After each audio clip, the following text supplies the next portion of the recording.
IAS level notes में आपका हार्दिक स्वागत है। यूपीएससी सीएसई इन हिंदी। और आज हमारा है दोस्तों जो टॉपिक है राज्य वित्त आयोग। 73वें कॉन्स्टिट्यूशन यानी कि संविधान असेंबलीमेंट यानी संशोधन अधिनियम में 73वें संविधान संशोधन अधिनियम में ये प्रावधान किया गया है कि राज्यों के राज्यपाल 73वें संविधान संशोधन अधिनियम 1992 के परिवर्तन के 1 वर्ष की अवधि में यथाशीघ्र या उसके पश्चात 5 वर्ष के अंतराल में संविधान के अनुच्छेद 243 के आई और 243 के झ के तहत एक अध्यक्ष अधिकतम 4 सदस्यों के सहित वित्त आयोग का गठन करेगा। यानी कितने सदस्यों के तहत वित्त आयोग का गठन करेगा? 4 अन्य सदस्यों के तहत। पंचायती राज संस्थाओं में वित्त स्थिति समीक्षा करेगा, यानी वित्त स्थितियों का भी पंचायती राज संस्थाओं में इसकी समीक्षा करेगा।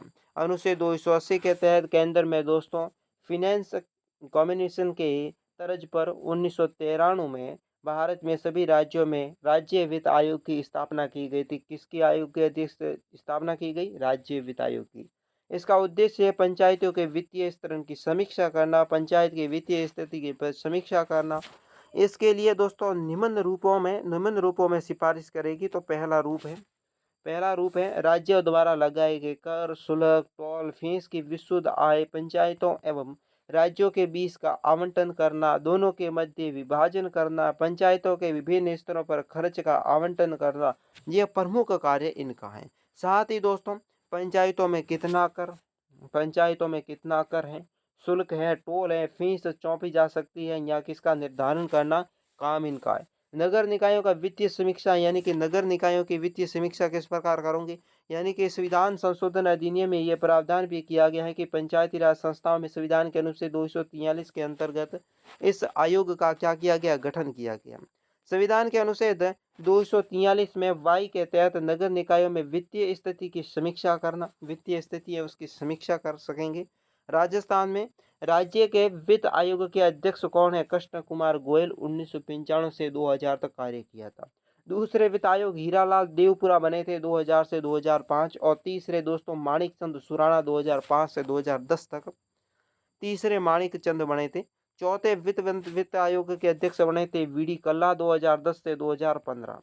पांचवें वित्त आयोग के अध्यक्ष श्रीमती ज्योति किरण 2015 से 20 तक कार्यकाल रहा था।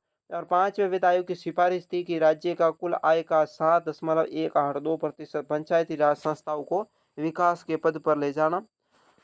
जिला जितना पिछड़ा वर्ग होगा उतना ही ज्यादा अनुदान होगा। जिला परिषद पंचायत समिति की हिस्सेदार की बढ़ाई करना। जिला परिषद और पंचायती समिति में बढ़ाएं, जिला परिषदों में 3% बढ़ाकर 5% करना।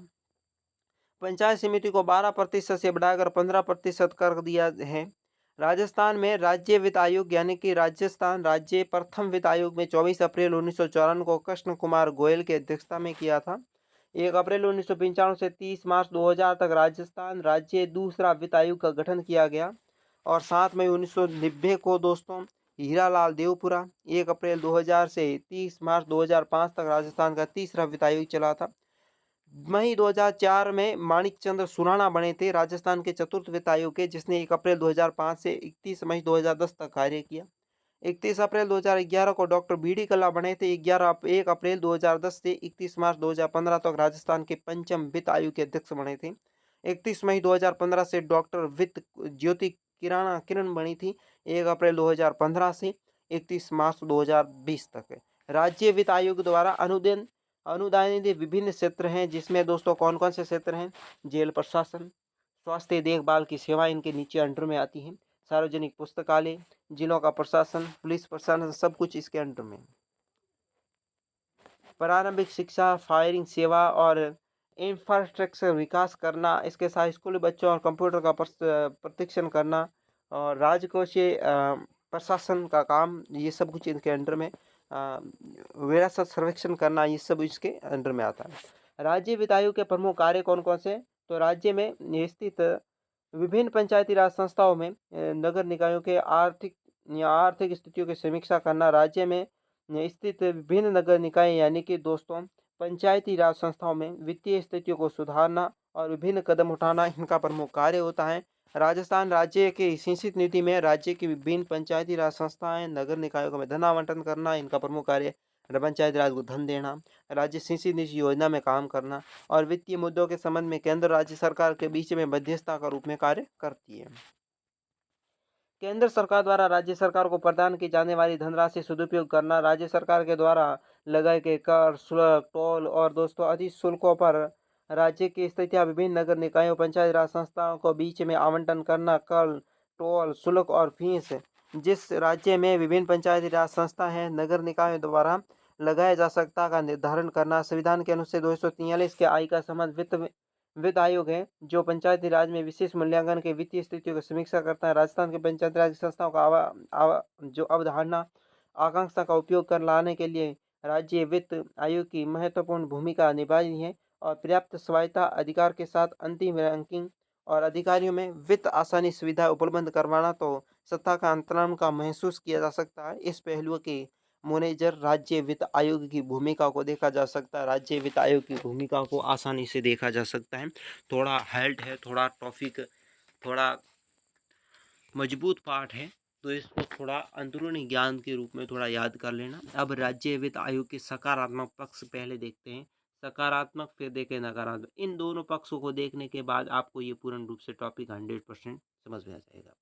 तो दोस्तों, लोकतंत्र के विचार को बढ़ावा देना सरकार और प्रशासन के वित्त विकास वादी पहलू है, यानी कि लोकतंत्र में विचार को बढ़ावा देना सरकार का काम है और शासन का वर्ध विकासशाली पहलू यानी विकास करने के जो भी पहलू होते हैं, जो भी योजना होती हैं, वे भी सरकार के अंडर में होती है। स्थानीय लोग और स्थानीय नेताओं में सशक्तिकरण, यानी कि स्थानीय लोग स्थानीय जनता को या स्थानीय नेता को चुने जो सशक्तिकरण कर सके, यानी कि राज्य का विकास कर सके, देश का विकास कर सकते, उनके लिए नई योजना चला सके, उनके लिए नए विकासशाली पहलू काम कर सके, ये इनका काम है। इसके बाद दूरस्थ क्षेत्रों के लिए धनराशि का सही मात्रा और समय पर पहुंच, यानी कि जो दूर क्षेत्र हैं, पहाड़ी क्षेत्र हैं, दूरस्थ क्षेत्र हैं जहाँ पर आवागमन की सुविधा नहीं है, वहाँ पर नई परियोजना चलाना, विकासशील काम करना, साथ ही दोस्तों वहाँ की धनराशि है सही मात्रा में उपयोग करना, समय पर सही उपयोग करना। जैसे देखो पंचायत है, क्या है, ये एक पंचायत है, ठीक है।